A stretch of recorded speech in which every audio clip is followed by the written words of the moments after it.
राधे, जय श्री कृष्णा। अधिक मास में आ रही एक अत्यंत महत्वपूर्ण तिथि और वह है पूर्णिमा तिथि। पद्म पुराण में अधिक मास यानी पुरुषोत्तम मास के इस पूर्णिमा तिथि को सर्वसिद्ध प्रदायिनी पूर्णिमा कहा गया है। पुरुषोत्तम मास के अंदर किया गया कोई भी धार्मिक कृत्य जप तप और दान 1000 गुना अधिक फल प्रदान करता है। और ऐसे ही पुरुषोत्तम मास में जब पूर्णिमा तिथि आती है तो वह और ज़्यादा अधिक फलदायी बन जाती है। इस बार पूर्णिमा तिथि का हम पालन कर रहे हैं 30 मई 2026 शनिवार के दिन।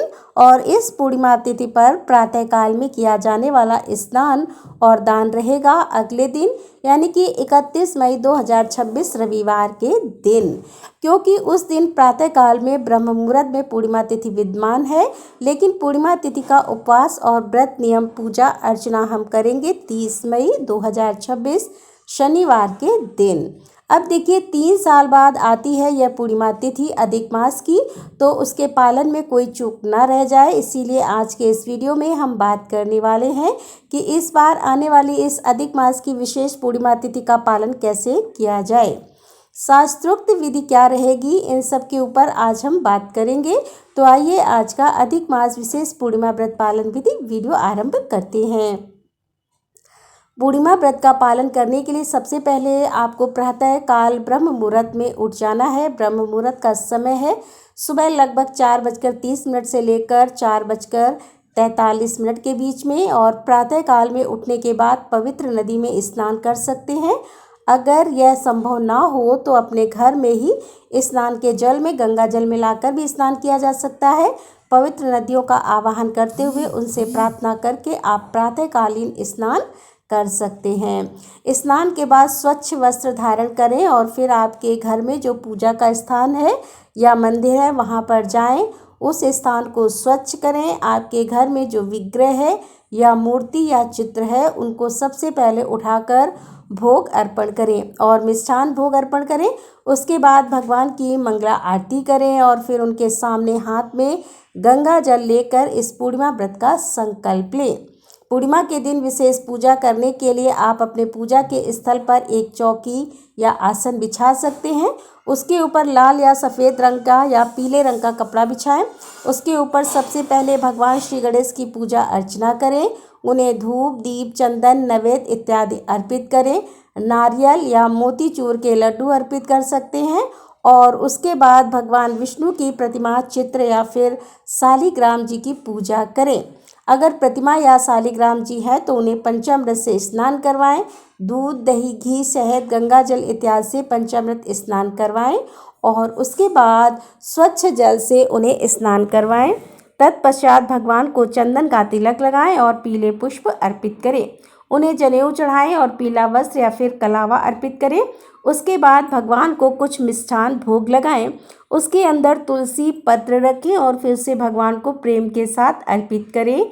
तत्पश्चात हाथ में पुष्प और अक्षत लेकर भगवान सत्यनारायण देव की कथा का पाठ करें, उसे पढ़ें या फिर उसका श्रवण करें। अगर आप रविवार के दिन सत्यनारायण की कथा करवाना चाहते हैं तो यह भी शुभ समय है। रविवार को अभिजीत मुहूर्त सुबह लगभग 11:51 से ही आरंभ हो रहा है और दोपहर में 12:47 तक रहेगा, तो इसीलिए यह समय कथा कराने के लिए सर्वश्रेष्ठ और उत्तम माना जाता है।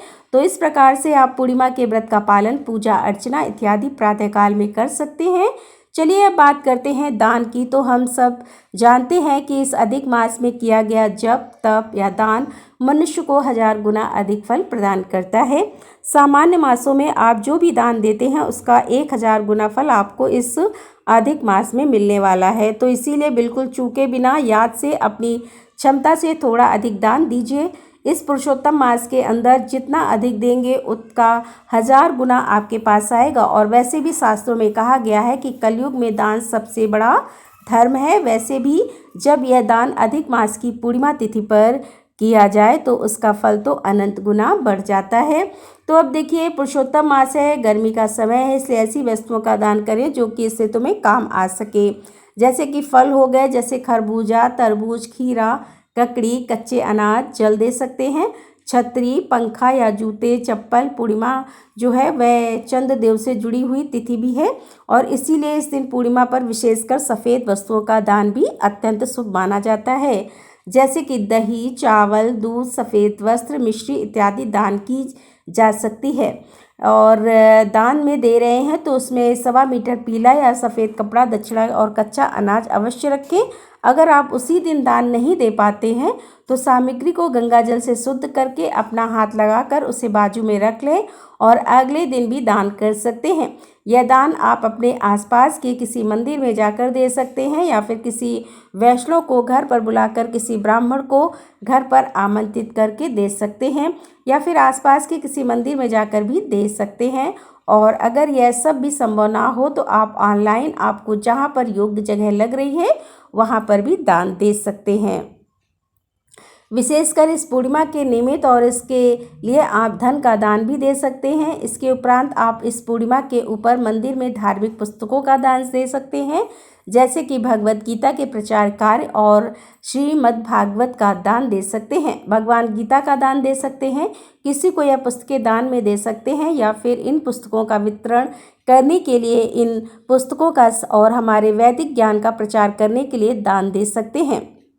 यह दान यानी कि ज्ञान का दान सबसे श्रेष्ठ माना जाता है और यह भगवान श्री विष्णु को अत्यंत प्रिय होता है। तो इस प्रकार से ध्यान से पूर्णिमा का पालन करते हुए दान का विशेष ध्यान दें। चलिए अब बात करते हैं इस पूर्णिमा व्रत के उद्यापन के बारे में। तो कई भक्त जो हैं वह पूरे वर्ष पूर्णिमा तिथि का व्रत पालन करते हैं और फिर निश्चित काल आने पर उसका उद्यापन करते हैं। उसे 32 ही पूर्णिमा व्रत भी कहते हैं। जब यह 32 पूर्णिमा व्रत पूरे हो जाते हैं तो उसके बाद उसका उद्यापन किया जाता है। और अगर आपकी 32 पूर्णिमा पूरी नहीं हुई है लेकिन फिर भी आप सरल रूप से इसी पूर्णिमा व्रत का उद्यापन करना चाहते हैं तो वह भी इस दिन यानी पूर्णिमा तिथि के दिन संध्या के समय जब चंद्र उदय हो जाता है तो उनको अर्घ देने के बाद ही इसका समापन किया जाता है। जो लोग अपने पूर्णिमा व्रतों का उद्यापन करना चाहते हैं उन्हें इसी अधिक मास की ज्येष्ठ मास की पूर्णिमा तिथि के ऊपर अपने संपूर्ण व्रतों का उद्यापन कर सकते हैं। उन्हें किसी योग्य ब्राह्मण को घर पर बुलाकर कथा करवानी चाहिए, दान सामग्री उन्हें भेंट करनी चाहिए। लेकिन यदि पुरोहित उपलब्ध ना हो तो स्वयं भी विधि विधान से अपने इस व्रत का उद्यापन कर सकते हैं। शाम के समय पूर्णिमा तिथि विद्यमान है शनिवार के दिन, तो इसीलिए चंद्रोदय शाम 6:40 पर होने वाला है। उस समय जल, अक्षत इत्यादि मिलाकर आप चंद्रदेव को अर्घ दे सकते हैं, उनसे प्रार्थना कर सकते हैं, भगवान श्री विष्णु से प्रार्थना कर सकते हैं।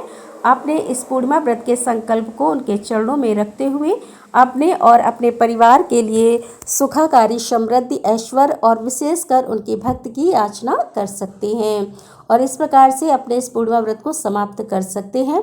और समाप्त करने से पहले आप योग दक्षिणा या दान दे सकते हैं और उसके बाद आपने जिस प्रकार का उपवास रखा था उस प्रकार से आप अपने व्रत को खोल सकते हैं। कुछ भक्त पूर्णिमा वाले दिन निर्जल उपवास रखते हैं, कुछ सजल उपवास रखते हैं और कुछ सफल रखते हैं। तो अगर आपने पूरा दिन जल नहीं लिया है तो आप शाम को चंद्रदेव को अर्घ करने के बाद फिर जल ले सकते हैं और अपना पूर्णिमा व्रत खोल सकते हैं। अगर आपने पूर्णिमा व्रत वाले दिन फल लिया था, दूध लिया